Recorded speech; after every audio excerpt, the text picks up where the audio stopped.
Hi, welcome back to Online Coping Skills, and we're going to talk about another dialectical behavioral therapy, DBT skill. It is another acronym, and I'll kind of go through the acronym. There'll also be a worksheet. I think sometimes the acronyms are a little less easy to remember, so there'll be a worksheet to kind of help you remember and work on this skill. And this is an interpersonal effectiveness skill. It's a conversation skill, and it's a good skill really for anyone, especially if you're struggling with getting a need met in a conversation. And it's called FAST, F-A-S-T. Be fair, no apologies, stick to values, and be truthful. And it's about getting your needs met in a conversation. So be fair.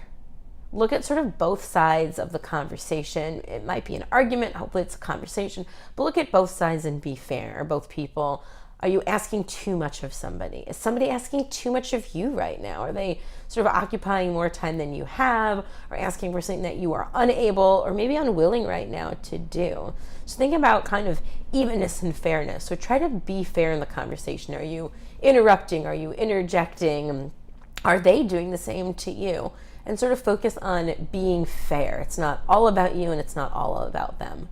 Make no apologies. And let me start with, if someone is doing apologies and you've done someone wrong, give them an apology. But if you're apologizing just to apologize, just to keep the peace, if you aren't in the wrong and you're willing and you're gonna say you're in the wrong just because you're so maybe used to saying, I'm so sorry, don't mind, do you mind just doing me this little favor? If not, it's not a big deal, but please can you, don't mean to, sorry. If you're a sorrier, here's the time to sort of stop. Don't apologize. There's nothing wrong for you asking for your needs met.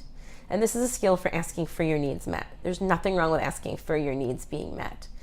The S is stick to values. What is the point of having this conversation? Are you struggling with putting a boundary up? Are you struggling for asking for somebody to help you with something and they're not willing and you're hemming and hawing and overly apologizing about it? So what do you need from this conversation? Maybe you need a ride to the doctor. Maybe you need someone just to ask how you're doing because you're not doing so great right now.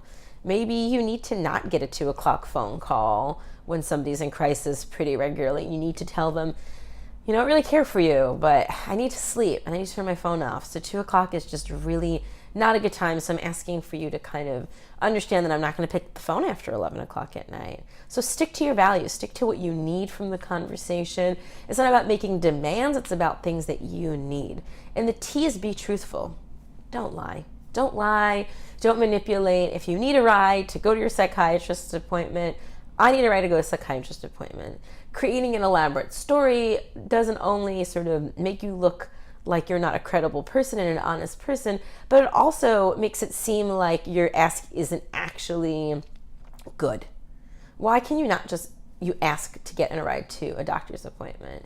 If you have to create this whole elaborate story, it kind of diminishes the fact that this is legitimately a reason that you need help right now. This is an ask that you're having. This is a value that you need expressed to somebody else.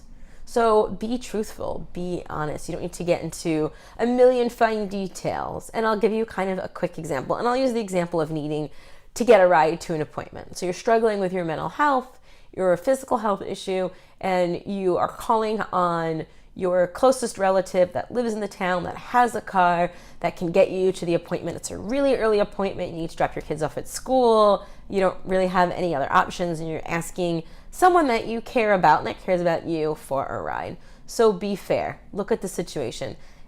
Did you ask for a ride every day the last 2 weeks? Maybe now's not a good time to. Maybe moving that appointment to 2 o'clock in the afternoon is a little bit better. Maybe even, if you can, moving it to next week, so you can ask for a ride next week instead of another one 5 days in a row.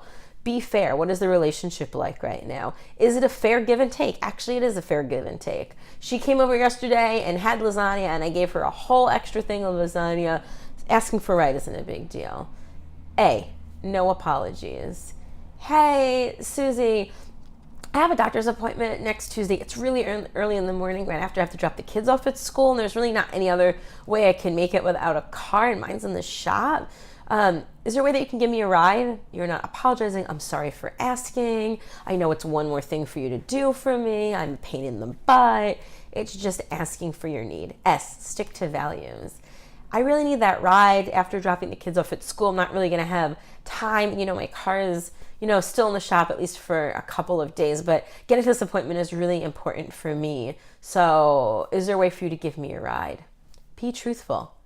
Don't come up with, well, I need a ride because I have all these things to do, and without it, I'm going to be really sick because it's a really important appointment, and without it, something terrible is going to happen, or, that kind of thing. Without it, I don't know what I'm going to do with my life any longer. It's, life or death. If that's not true. So be honest, be truthful.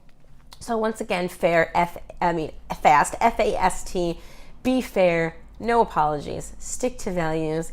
Be truthful. There will be a worksheet for this skill, as the acronyms I think are a little bit slippery and a little bit hard to handle. This is an interpersonal effectiveness skill for DBT, dialectical behavioral therapy, and I hope that it works for you. Thank you.